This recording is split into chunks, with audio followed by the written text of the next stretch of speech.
Moscow, 1994. A mother sells her home and walks into a line to give all her money to a company she trusts. 3 weeks later, everything is gone.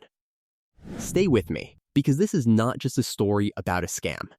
By the end, you'll understand how millions of people were convinced, why even smart people believed it, and how the same pattern can still happen today. A life-changing decision. Moscow, July 1994. A woman named Elena stands in her small apartment one last time. 2 bedrooms. A simple kitchen, nothing special. But it was hers. For 15 years, this place was her home. Now, it's sold.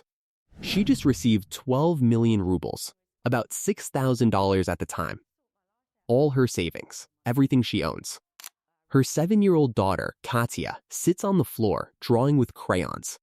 She doesn't understand what's happening. Elena smiles and says softly, "We're going to be rich soon." She promises a better life. A bigger home.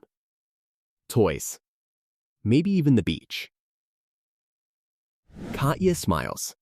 Elena picks up a bag full of cash, takes her daughter's hand, locks the door, and walks away from her old life. The line. Just a few streets away, there's a long line. Hundreds of people, all holding cash, all waiting. Waiting to invest. Waiting to get rich. Elena joins them. She holds Katya's hand tightly. This feels like hope. But what she doesn't know is simple. In just 3 weeks, this money will be gone. The office will close. The company will disappear. And millions of people will lose everything. But why would anyone do this? Let's pause for a second. Why would someone sell their home and give all the money to a company? The answer is powerful belief, and one of the most effective marketing campaigns ever created. The commercial that changed everything.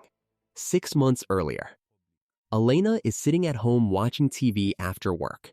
A commercial starts. A simple man appears on screen. He looks ordinary, like anyone you might know. He says, "My name is Leona. I'm a construction worker." He talks about his small salary, his simple life. Then he says something surprising. He invested a small amount of money into a company called MMM, and in 1 month he tripled it. He shows a car, a new apartment, a vacation. He smiles and says, "MMM gave me a future." It can give you one too. Repetition creates trust. The commercial ends. But it doesn't really end, because Elena sees it again, and again, and again, every day, on TV, on billboards, in newspapers, different faces, different voices, but the same message.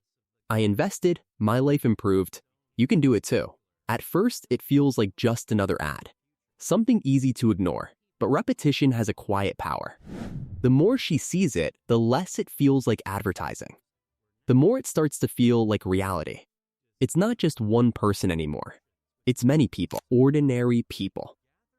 Teachers, workers, families, people who look like her. Slowly, doubt becomes curiosity.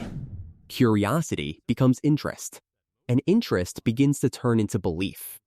It doesn't happen all at once. It happens in small steps. Each time she sees it, the idea feels a little safer, a little more possible.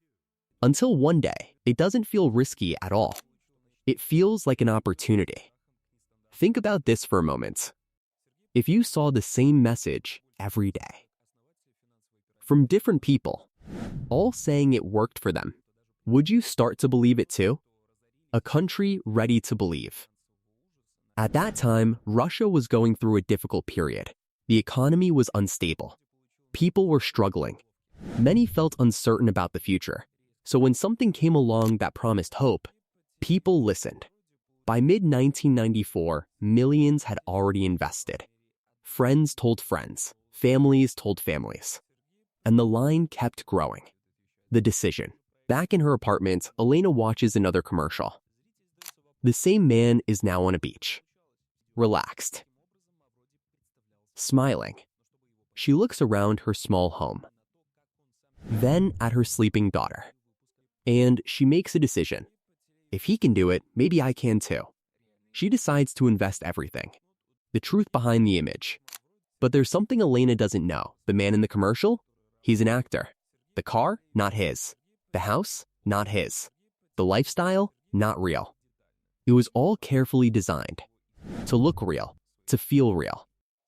The investment. Back in the present. Elena finally reaches the front of the line. She walks into the office, hands over her bag of cash.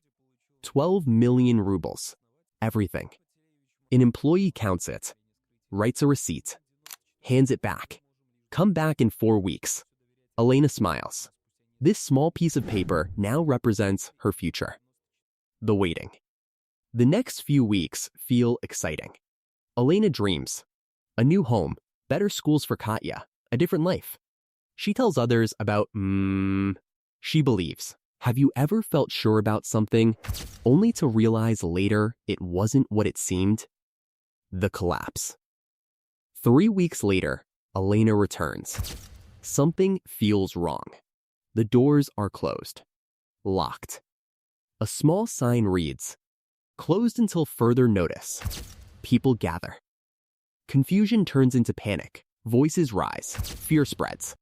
Elena stands there, holding her daughter's hand. 3 weeks ago, she had a home. Now she has nothing. What really happened? To understand this, we need to look behind the company. MMM was created by a man named Sergei Mavrodi. He was intelligent, a mathematician, but instead of building something real, he built a system, a pyramid. Here's the simple idea. New investors' money was used to pay older investors. No real business, no real profit, just money moving from one person to another. Why it worked for a while.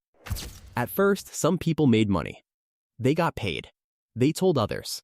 That created trust. More people joined. More money came in. The system grew. But there was a problem. It needed more and more new people. And eventually, that becomes impossible. The inevitable end. When new investors slowed down, everything collapsed. Offices closed. Money disappeared. And millions of people were left with nothing. The emotional impact. Elena and her daughter move in with relatives. Life becomes harder. The promises disappear. But the impact stays. And this wasn't just Elena. It was millions of families. It's easy to judge from the outside, but in the same situation, with the same pressure, many people might make similar choices. The bigger lesson. This story isn't just about one company.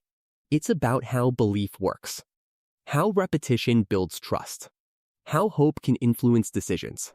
How simple messages can feel convincing. And how sometimes, if something sounds too good to be true, it may be worth questioning. A realistic perspective. It's important to stay balanced.